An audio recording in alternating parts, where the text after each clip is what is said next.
C'est la guerre entre la Palestine et l'Israël qui a été la vraie cause du déportement forcé que la Turquie a lancé contre les étrangers. La famille, bonjour. Il y a plusieurs de mes amis avec qui j'étais en Turquie. Quand je les appelle, je les fais comprendre que on m'a déporté. Les gars sont dépassés. Les gars sont surpris. Ils ont dit, mais comment ça? Après un an de souffrance, on t'a encore déporté. Qu'est-ce qui s'est passé? La Turquie a changé, qu'est-ce qui s'est passé? Pourquoi ils ont fait ça?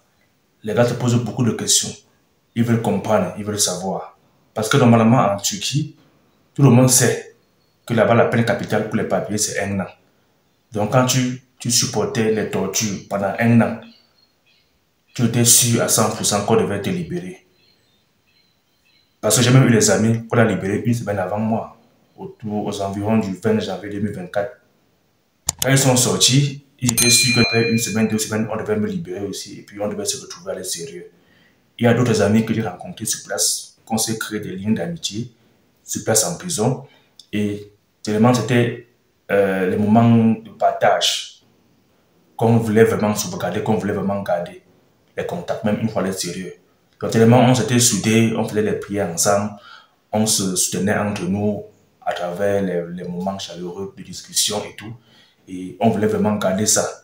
Donc ce qui fait en sorte que lorsque eux ils sont sortis avant moi, ils étaient vraiment contents de savoir qu'après 1 ou 2 semaines, ils devaient sortir aussi.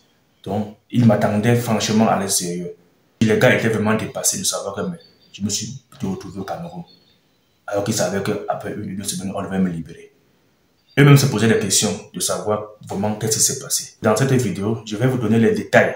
Tout ce qui a poussé la Turquie à nous déporter par force. Parce que en décembre 2023, janvier 2024, tout a complètement basculé. Ils ont maintenant lancé l'opération déportation forcée. Vous voyez un peu. Donc, on n'avait même plus besoin de savoir si tu veux rentrer ou pas. Même si tu as fait 1 an sur place, on va seulement te déporter par force. Ça, c'était à partir du 20 janvier 2024. Donc, je vais dans cette vidéo vous donner les détails. Tout ce qui a poussé la Turquie à prendre une décision aussi radicale de déporter tout le monde, de renvoyer tous ceux qu'ils ont attrapés dans leur pays. Alors, restez jusqu'à la fin de la vidéo pour ne rien manquer de ces informations dont je vais partager avec vous. Pour ceux qui sont nouveaux sur ma chaîne, moi c'est Gabriel. Déjà abonnez-vous, laissez un pouce bleu pour encourager et un commentaire aussi. Et pour ceux qui sont déjà abonnés, je vous dis encore merci pour vos likes, merci pour vos abonnements et vos messages d'encouragement. La famille, vous savez, quand on nous a arrêtés, naturellement, on s'est tourné vers notre ambassade. Vous savez, c'est comme quand tu es dans ton ambassade, c'est comme tu es chez toi. Donc, c'est eux qui sont mieux placés pour nous protéger, quoi, par rapport à autant de problèmes qu'on peut rencontrer à l'extérieur. Donc, quand on s'est tourné vers nos ambassades, eux, ils nous ont dit une fois la vérité. Ils nous ont dit la Turquie a lancé l'opération contre les étrangers. Mais rassurez-vous, la déportation n'est pas forcée. Si vous avez les biens dans ce pays, si vous êtes déjà bien implanté ici dans ce pays, ce n'est pas un problème. Nous, on travaille pour vous, nous, on négocie pour vous avec le gouvernement turc de ne pas vous forcer la déportation. Donc, si vous trouvez que vos biens que vous avez ici vaut la peine, vous pouvez supporter. Après 3 mois ou après 6 mois, ou voire au pire, après 1 an, ils vont vous libérer. Et là, vous pouvez retrouver votre activité et retrouver vos familles, continuer votre vie tranquillement. Voilà donc ce que nous disaient nos ambassades quand on les appelait. Même lorsque la Turquie voulait déporter une personne et que la personne n'avait pas de passeport avec lui, ils étaient obligés d'appeler ton ambassade pour qu'il puisse donner son accord et fournir les documents nécessaires pour te déporter.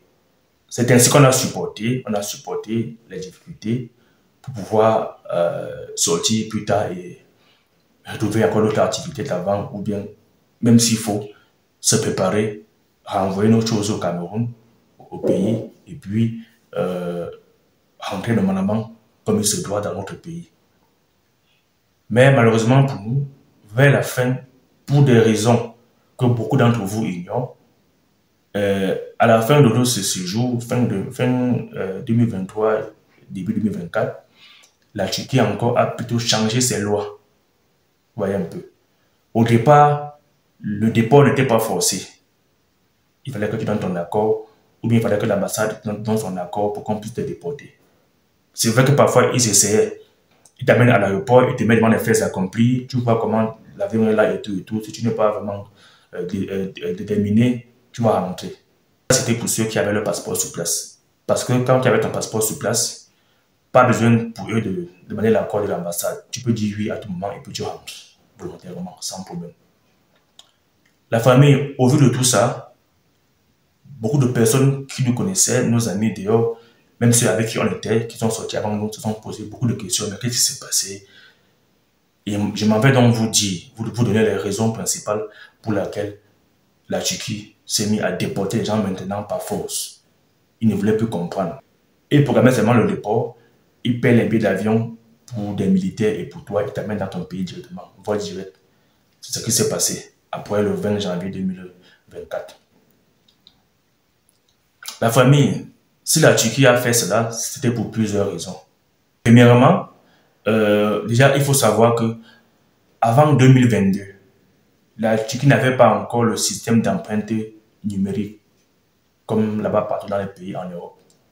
Même quand tu prenais ton visa avant 2022, tu ne mettais pas les empreintes digitales au niveau de l'ambassade.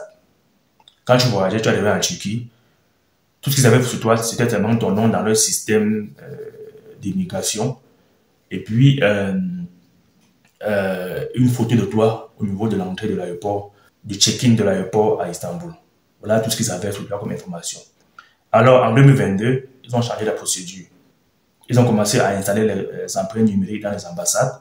En Turquie aussi, ils ont lancé aussi le système d'empreintes numériques lors de la procédure du demande de titre de séjour.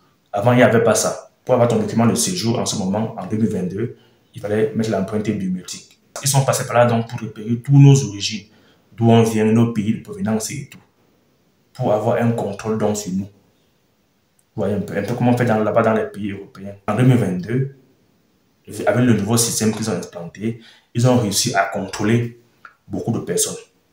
À savoir d'où tu viens, quel est ton pays, par où tu es passé pour entrer en Turquie. Autant de choses.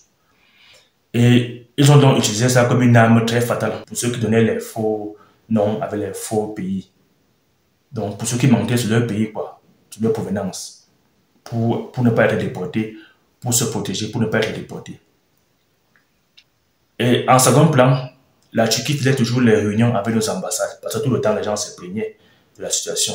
Et à l'issue de ces réunions, chaque fois, c'était la même histoire. Si vous ne voulez pas le déport, on ne peut pas vous déporter par force. Si vous voulez patienter, patientez et puis après ils vont vous libérer. En janvier 2024, ils ont donc tenu une réunion qui a été vraiment capitale, qui a été vraiment le mauvais tournant pour nous, étrangers en Turquie, avec nos ambassades. Parce qu'après cela, les déports maintenant étaient forcés. Parfois, pour vous déporter, ils utilisaient d'autres compagnies aériennes. Vous voyez un peu. Mais en janvier 2024, ils ont donc décidé de prendre leur propre compagnie pour faire les déports forcés. Parce qu'ils pouvaient tout contrôler, ils pouvaient envoyer même 10 militaires pour déporter 2 personnes. Ils se rassurent à ce que tu rentres dans ton pays. Et en ce moment, ils nous disaient directement que toi, on va te déporter. Maintenant, c'est forcé. Pas besoin de l'accord de ton pays, vos pays vous ont déjà vendu. C'est déjà scellé, c'est déjà calé. Tout le monde doit rentrer. La famille, je vous ai fait une vidéo précédente dans laquelle je vous expliquais pourquoi est-ce que la Turquie nous a arrêtés. La vraie raison pour laquelle la Turquie nous a arrêtés et nous a enfermés. Et dans cette vidéo, je vous ai fait comprendre que les raisons c'était principalement financières. Parce qu'il y avait de l'argent qui se cachait derrière. C'était un gros business. Je m'en vais encore vous dire que la raison des déports forcés de la Turquie pour ton pays, c'était aussi une histoire d'argent. C'était aussi une occasion que le gouvernement turc a saisie. Et puis, ils ont profité de l'occasion pour déporter les gens massivement. C'était toujours de l'argent qui était en jeu. Parce que rassurez-vous, comme je vous ai dit dans la vidéo précédente, je vais laisser un i ici en haut, pour ceux qui n'ont pas vu. Tu pouvais rester en prison 1 an, après on te libère, on t'arrête encore, on te ramène encore. Et c'est ce qu'ils faisaient avant. Vu que ce n'est pas eux qui dépensaient leur argent pour te nourrir, En prison, on a eu les gens qu'on avait arrêtés 3 fois, 4 fois déjà. Mais la question qu'on te pose maintenant, c'est pourquoi est-ce que la Turquie a imposé les déports forcés pour tout le monde? Ils ont réussi à être en désaccord avec beaucoup de pays juste parce qu'ils devaient déporter leurs citoyens de manière forcée. Là, on se pose la question de savoir qu'est-ce qui s'est passé. Pourquoi est-ce que subitement une telle décision envers les étrangers? Alors, je m'en vais vous dire maintenant la vraie raison. C'est la guerre entre la Palestine et l'Israël qui a été la vraie cause du déportement forcé que la Turquie a lancé contre les étrangers. Laissez-moi vous expliquer. Peu de vous le savent. Comme je vous ai dit, il y a toujours affaire d'argent qui se cache derrière cette situation en Turquie. À cause de la guerre en Palestine et en Israël, il y a beaucoup de Palestiniens qui sont allés se réfugier en Égypte. Il y a des milliers et des milliers de Palestiniens qui sont allés se réfugier en Égypte, qui ont fui la guerre pour aller se réfugier en Égypte. À partir de décembre 2023, la Turquie a commencé à vider certains camps là-bas chez eux. Et d'après les conversations qu'on a eu à avoir avec certains responsables là-bas sur place, ils nous ont fait comprendre qu'ils devaient nous retirer, que notre programme est déjà fini en Turquie. Le programme d'immigrés avec l'Union européenne est déjà presque fini.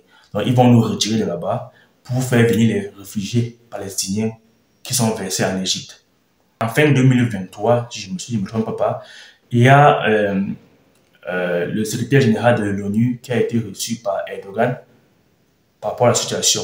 Et après cela, il y a eu une réunion avec les ambassades en Turquie. Et puis après ça, déport forcé. Donc, la même somme d'argent que la Turquie recevait de l'Union européenne pour les réfugiés, ils ont donc fait un autre contrat avec les Nations Unies pour pouvoir accueillir les réfugiés palestiniens qui sont versés en Égypte. Donc, c'était juste un remplacement. Le fait de nous déporter par force, c'était seulement pour vider les camps, pour nous renvoyer, pour pouvoir faire venir les réfugiés palestiniens. Donc, le gouvernement a donc reçu de l'argent des Nations Unies pour prendre soin de ces réfugiés palestiniens. C'est pour ça qu'ils ont lancé l'opération déport forcé pour vider les étrangers, pour vider les camps et faire place aux réfugiés palestiniens. La famille, voilà alors la vraie raison du déport forcé qu'on a subi en Turquie. Parce que sans ça, la Turquie pouvait bien continuer leur opération, nous libérer, après nous arrêter encore. Mais à cause de l'argent qu'ils ont pris, aux Nations Unies, ils ont donc décidé de vider les camps de la Turquie pour faire venir les réfugiés palestiniens et prendre soin d'eux. Tout ça, c'est affaire argent dans la famille. Tout ça, c'est le business. Donc, j'ai voulu faire cette vidéo pour éclaircir plusieurs amis et plusieurs abonnés qui se posaient la question que, mais pourquoi est-ce que finalement, après un an, on t'a déporté encore par force? Donc, sachez-le déjà, c'est parce que notre sort était scellé à cause de la guerre entre Israël et la Palestine. Alors la famille, je m'en vais fermer la caméra maintenant pour cette vidéo et je vais vous retrouver encore dans une prochaine vidéo. Donc, portez-vous bien, laissez-moi un commentaire et on se voit à très bientôt.